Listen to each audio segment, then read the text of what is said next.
warahmatullahi wabarakatuh. Perkenalkan, kami dari kelompok 6 akan mendiskusikan materi terkait hakikat pendidik dalam pendidikan Islam. Yang mana diskusi pertama saya ingin bertanya kepada teman-teman sekalian tentang bagaimana hakikat pendidik dalam pandangan Al-Quran. Nah, dalam konteks falsafah pendidikan Islami, hakikat pendidik dalam Islam ada tiga. Yang pertama Allah, yang kedua Nabi dan Rasul, dan yang ketiga para ulama. Yang pertama itu terdapat dalam Quran surah Al-Fatihah ayat 2, dijelaskan bahwa Allah adalah Rabb bagi alam semesta dan menunjukkan bahwa Allah adalah pendidik yang agung bagi seluruh alam semesta. Nah, hakikat pendidik kedua adalah para nabi dan rasul. Dalam Quran surah Al-Baqarah ayat 151 ditegaskan bahwa Allah mengurus para rasul untuk membacakan ayat-ayat Allah, mensucikan jiwa manusia, dan mengajarkan manusia kitab, hikmah, dan ilmu. Nah, hakikat pendidik yang ketiga adalah para ulama yang merupakan pewaris para nabi. Lalu, bagaimana kaitannya dalam pendidikan Islam? Hakikat seorang pendidik kaitannya dengan pendidikan Islam adalah mengajar sesuai dengan keilmuan yang dimilikinya. Nah, secara umum adalah pendidik adalah seseorang yang memiliki tanggung jawab untuk mendidik peserta didik. Nah, kalau kita artikan dalam artian sempit, pendidik adalah guru yang mengajar di suatu lembaga sekolah. Terus, bagaimana sih konsep pendidik dalam perspektif pendidikan Islam? Secara khusus, pendidik dalam perspektif pendidikan Islam adalah orang yang bertanggung jawab terhadap perkembangan peserta didik dengan mengupayakan perkembangan seluruh potensi peserta didik tersebut, baik potensi afektif, kognitif, psikomotorik, sesuai dengan nilai ajaran agama Islam. Lalu bagaimana karakter pendidik menurut Al-Quran dan hadis? Nah, ini berdasarkan hasil analisis pada Al-Quran surah Al-Mudaththir ayat 2-7, bahwa karakteristik pendidik menurut Ibnu Katsir adalah senantiasa beriman kepada Allah, ikhlas, bekerja keras, membersihkan hati, meninggalkan perbuatan dosa, dan sabar.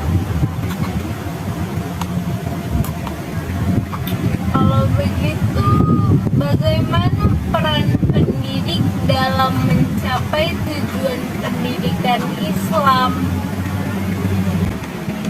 Tugas pendidik dalam pendidikan Islam adalah membimbing mengenai kebutuhan, kemampuan peserta didik, menambah dan mengembangkan ilmu yang dimilikinya, dan mentransformasikannya kepada siswa, dan selalu membuka diri terhadap segala kelemahan dan kekurangannya. Nah, terkait pentingnya bagaimana sih kedudukan seorang pendidik dalam Islam? Kedudukan tertinggi pendidik di dalam Islam tertuang dalam Al-Quran, Quran surah Mujadalah ayat 11, yang mana dalam ayat ini menyatakan Allah akan meninggikan derajat orang berilmu. Hal itu menunjukkan betapa pentingnya menjadi seorang pendidik, dikarenakan pendidik mempunyai tanggung jawab dalam menentukan arah pendidikan.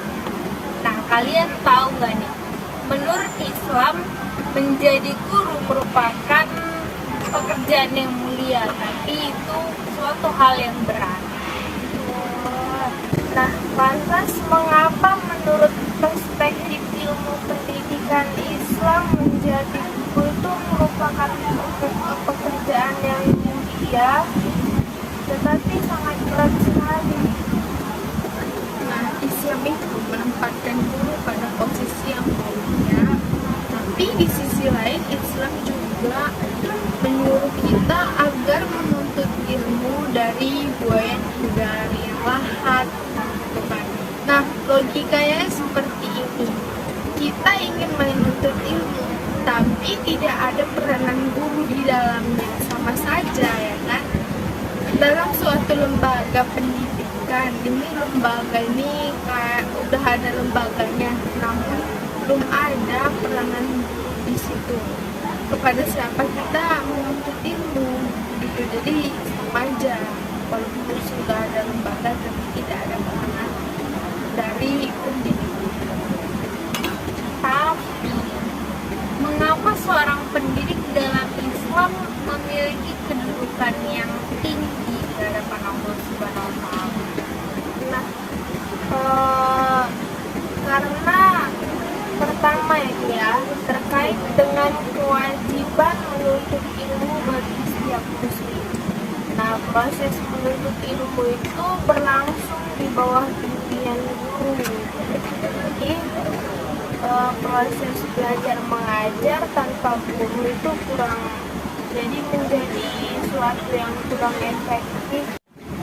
Nah, tapi biasanya dalam sekolah ada siswa yang sulit diberi pengajaran. Nah, bagaimana upaya kita sebagai seseorang guru untuk menanggulangi masalah tersebut?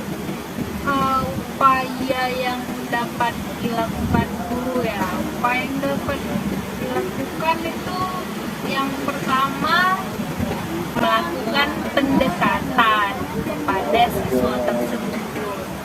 Yang kedua melakukan pencarian data terhadap masalah yang dihadapi murid-muridnya dengan cara berkomunikasi kepada orang tuanya ataupun kepada wali kelasnya.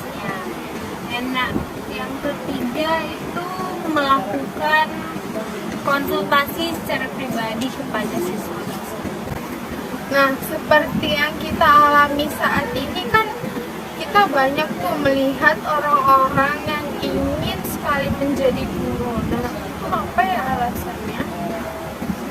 Karena menjadi guru itu suatu pekerjaan yang mulia ya, yang kita tahu, dan dengan profesi tersebut bisa menjadi semakin berkembang. Selain itu, menurut aku nih, ilmu yang ia ajarkan dapat menjadi amal jariah padanya, karena banyak siswanya yang akan mengaplikasikan ilmu yang mereka dapat dari guru. Baiklah, cukup sekian materi yang dapat kami diskusikan. Lebih kurangnya kami mohon maaf. Kami dari kelompok 6 pamit undur diri.